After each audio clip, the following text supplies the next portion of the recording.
Hey there guys. Turns out I had a lot more to say than I anticipated, so for your convenience, here's a little table of contents to get you where you want to go. My introduction of the whole video starts here. I give a quick overview of Dark Souls as a series here. I discuss the themes of Dark Souls 1 here, the themes of Dark Souls 2 here, and finally the themes of Dark Souls 3 here. I give a more technically minded review of Dark Souls 3 here, discussing gameplay, stats, and things of that nature. And I finally finish up by talking about the ending of Dark Souls 3 as the conclusion to the entire Dark Souls series. This is where the biggest spoilers will be, obviously. Anyway, do you ever just sit down and ask yourself, what makes a game a game? I think about it. I think about it a lot. See, because a game has to be more than just thing that operates on a game system or thing that calls itself a game. Things like Mario we can feel pretty comfortable about calling a game, maybe because they did so much to pave the way to what we call games, but games have changed. See, with the exception of online multiplayer games, pretty much all games primarily tell stories now. From Uncharted to Battlefield to Assassin's Creed, games today are stories first and games second.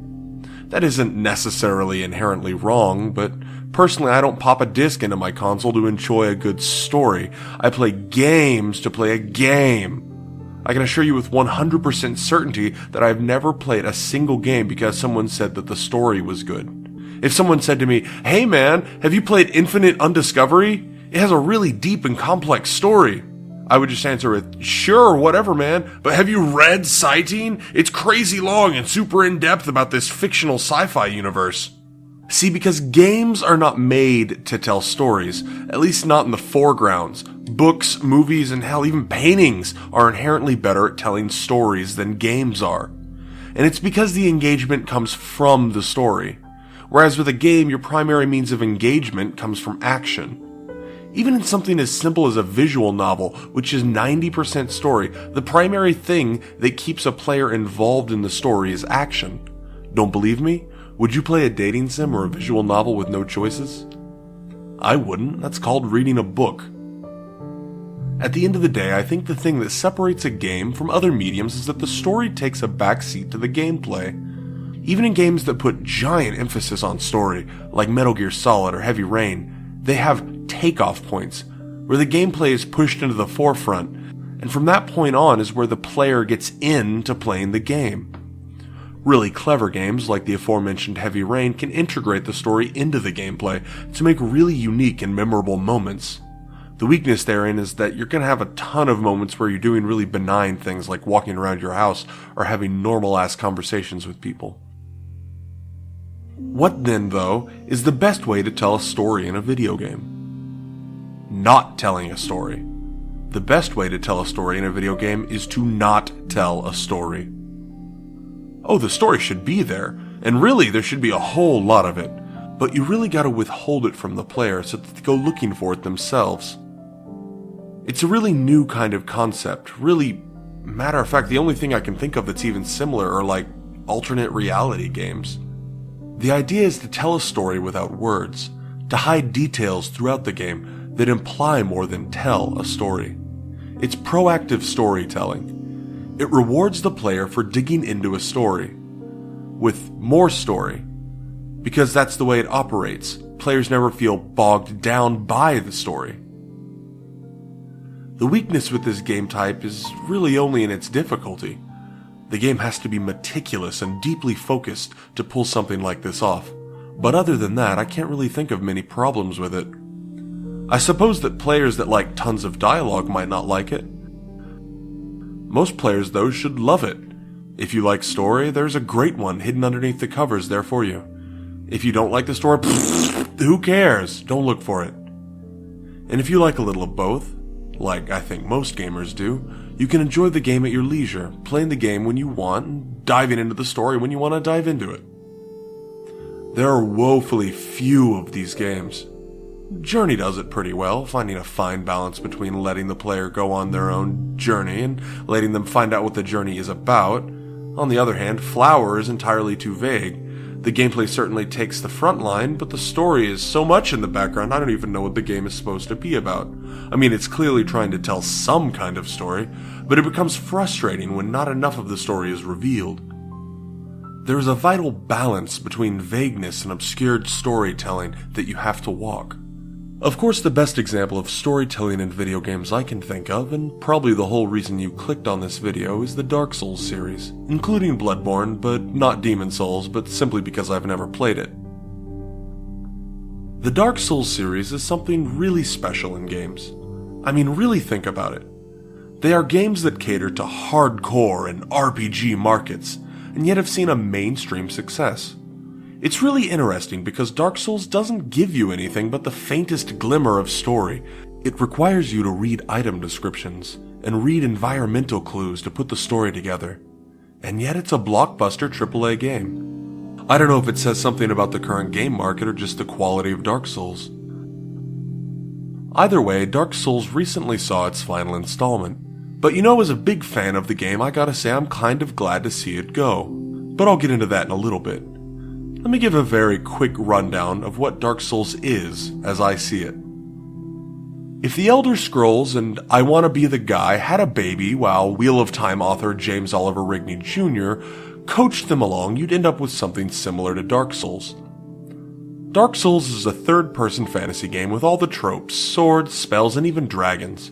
But it puts gameplay before the fantasy, and places its chips in difficult and deep combat where mistakes are very seriously punished.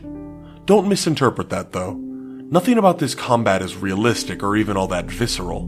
The best way to describe it is strict. Despite what you may have heard, this game isn't really that hard per se. It's strict.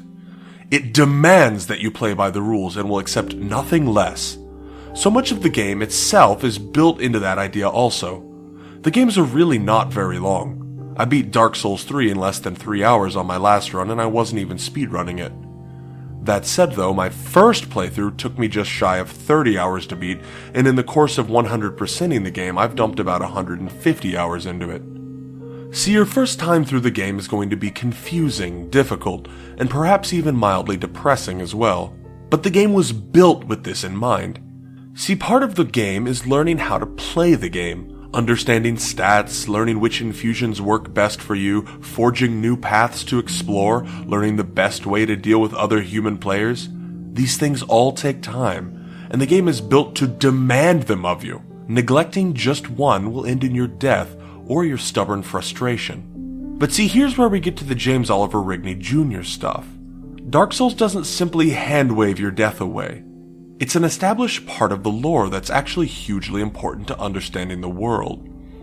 In Dark Souls, you take the role of the undead, a type of person who is cursed to never die and eventually lose their mind to an unending cycle of undeath. This is why your character keeps coming back. It's not simply a game mechanic, even though it is a game mechanic, or even an in-game superpower. At the end of the day, it is a curse, one which your character cannot overcome. While they might be doomed to eventually lose their minds, if an undead can remain focused and motivated, they can avoid becoming insane or what they call hollow. Alternately, Dark Souls 2 also tells us that they can avoid becoming hollow by forgetting who they are and what they ever wanted. Remaining motivated means facing a nigh insurmountable task, and forgetting means losing everything about yourself.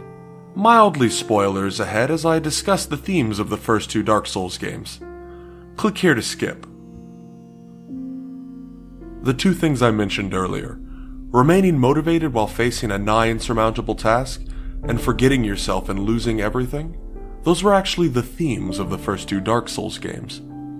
The first Dark Souls was all about characters attempting to overcome some insurmountable task and eventually becoming hollow and losing themselves. Take Sigmire, for instance. A man set out with the given intention of going on a grand adventure. He is a self-made and powerful man that aims to overcome his challenges alone as a point of pride. Every time we see him, he is meditating over how to overcome a given problem. And yet every time he is unable to do so by himself. He gets saved by the player, until he finally finds a strange and new location, a place linked with the origin of all creation. And yet he was unable to make it here alone. Probably at this exact wrong time, his daughter finds him and tells him that his wife is dead. And just like that, he snaps, becomes hollow, attacking his daughter in one final bout of insanity before she gives him his last death. This to me encapsulates the broader themes of the first game, and even the lore there within, which I wouldn't dare spoil. It starts with a character. They state their motivation, and then they lose their motivation for one reason or another, ultimately losing themselves. This even applies to the player. If they lose motivation and quit playing, they in essence went hollow. It's very clever. In a lot of good ways, it reminds me of Alan Moore's The Killing Joke. All it takes is one bad day for a person to lose themselves completely. Dark Souls 2 played with this theme in a different way. Where Dark Souls 1 was about the loss of motivation, the abandoning of intent, Dark Souls 2 is very much about the loss of motivation by a different means: to forget. Again, mild spoilers, click your screen here to skip them. Forgetting is the quickest way to describe the themes of Dark Souls 2. While you are again an undead, this time your curse is described as eventually forgetting everything that makes you yourself, even your name. Take for instance the story of Lucatiel of Mur, a character that is very obviously driven by something. From the way she talks to the amount of fighting she is willing to do, it is clear that she will stop at nothing to accomplish whatever it is that is driving her. But at the same time, she's terrified that she will lose herself to the curse. She wonders if anyone will remember her name when she's forgotten it.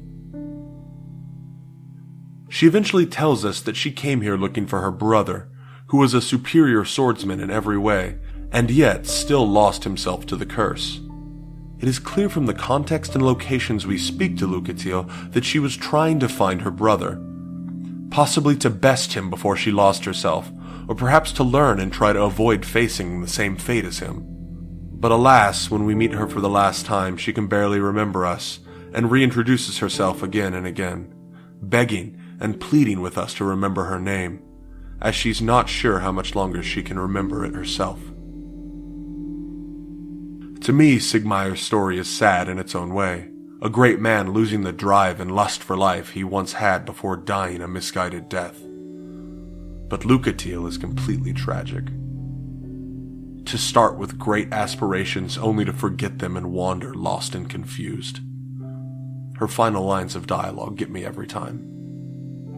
Okay, but now that I've blathered on about Dark Souls 1 and 2 long enough, let's talk about the themes of Dark Souls 3. Spoiler-free this time. The director of the game, Miyazaki-san, said before the game was released that this would be the last entry into the series, and the themes of the game make that abundantly clear. To touch on the lore of the Dark Souls series a bit without spoiling the lore, all the games deal with a single cycle of death and rebirth in a doomed world. Many brave souls have tried to end this cycle, but eventually other brave souls overcome them and start the cycle over again. Dark Souls 3 is about the potential of the final cycle. It's about the end to things that have gone on too long. This is clear not only in the NPC characters, but in the world itself, and the legacy left over from past games. To be clear, the people of this world are absolutely horrified to face the end, and have done horrifying things just in recent memory to prevent the end from coming. Killing innocents, feeding children to monsters, and even betraying and defiling holy, chosen individuals. The people of Dark Souls 3 are nothing if not motivated. But ultimately, they are peering over the edge into the abyss. Just considering the gameplay, though, this is both the most refined and most accessible of all the Dark Souls games. Where previous game required players to upgrade every piece of armor and instrument of magic in addition to their weapons to reach the highest level of play, Dark Souls 3 ditches that and introduces refinements that make the game more fair, such as invaders only being able to invade players with similarly powered weapons, and within a fairly narrow level gap. The bosses this time around seem mostly built towards solo play, with early bosses actually being a bit easier to fight alone, while endgame bosses are a joke if fought with allies. The curve they were trying to make is obvious. They wanted the early game to be about learning to dodge well and pick appropriate weapons, while endgame fights put those skills to the test. This isn't a bad thing by any means, and even allows a sort of easy mode, in that a player always has the option of summoning for help on a boss fight they struggle with. The game looks better than it ever has, with sometimes jaw-dropping views and particle effects creating grand atmosphere. That said, I did experience frame rate drop bad enough to affect gameplay, but only in one location, and only after a patch. So maybe they'll patch it and fix it. The story is not as deep as the first game, or as sad and hopeless as the second, but serves as an amazing bookend to the series overall, even diving into the lore behind a few things that have been neglected in the past, such as the Firekeepers. The NPCs are some of the best yet, with some feeling like family right from the start, and others endearing themselves quite quickly. PvP is, I think, the best and most fair it can possibly be in a Souls game. The matching system is fair and prompt. Invasions are fun to attempt and nerve-wracking to endure, but they are never wildly unfair as they had been in past games. There's also just not a great way to gank low-level players. They will always partially be on par with you. It's always going to be primarily a battle of skill, which is the highest possible praise I can give a game like this. There are, of course, ganking situations and fight clubs and things like that, but if you make it to that level of play, you will eventually learn to deal with unfair fights.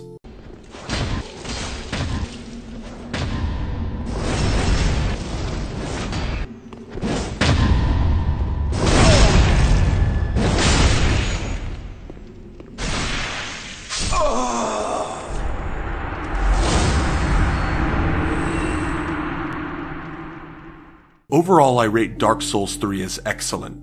I place it just above 2 and just below 1 on the scale of total quality, but it's head and shoulders the best PvP experience. I do miss the lore and characters of Dark Souls 1, but 3 offered its own amazing experience in its endings, which I will now spoil the crap out of. So if you're still playing the game or intend to play it, please go finish the game first. It's well worth it. So Dark Souls 3 has 3 endings, 2 of which are obvious callbacks to past endings and clear indications that the first flame cycle of death and rebirth will continue.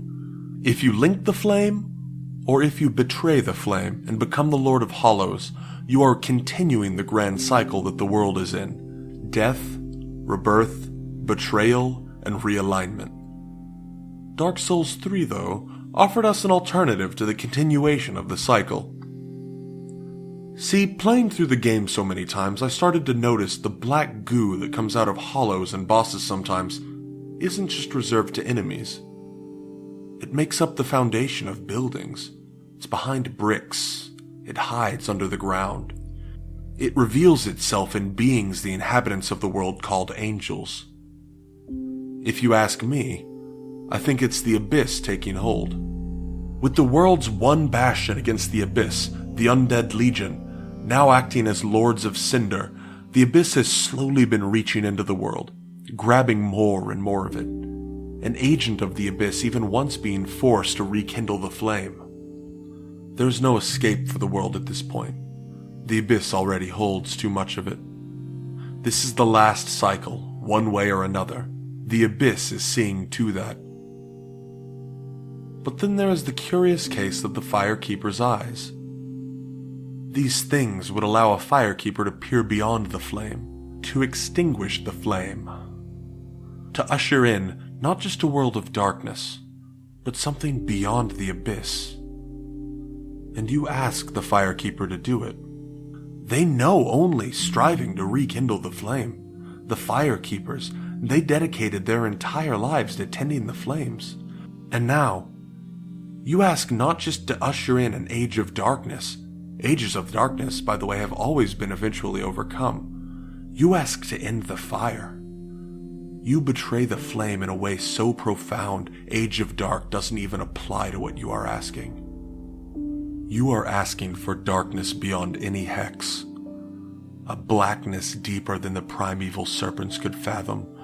You are asking for a darkness so encompassing, the abyss itself would be swallowed by it. It would be less of a darkness and more of a place forgotten by whatever beings created the world in the first place. A place never made, an unmade kingdom.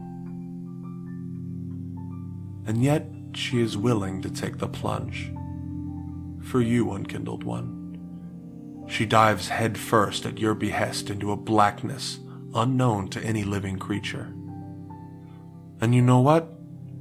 I think this is the good ending. I think this is the best possible ending. And the reason? Despite the darkness, despite the end of the cycle, despite the literal end of all things, after it all, you hear a voice calling out, a familiar one, a friendly, loving one, simply asking if you can still hear her. There is something there, after all. I mean, at least that's my take on it. Anyway, let me know what you guys think. Let me know what games you'd like me to play, or what you thought of my thoughts. But until next time, cheers.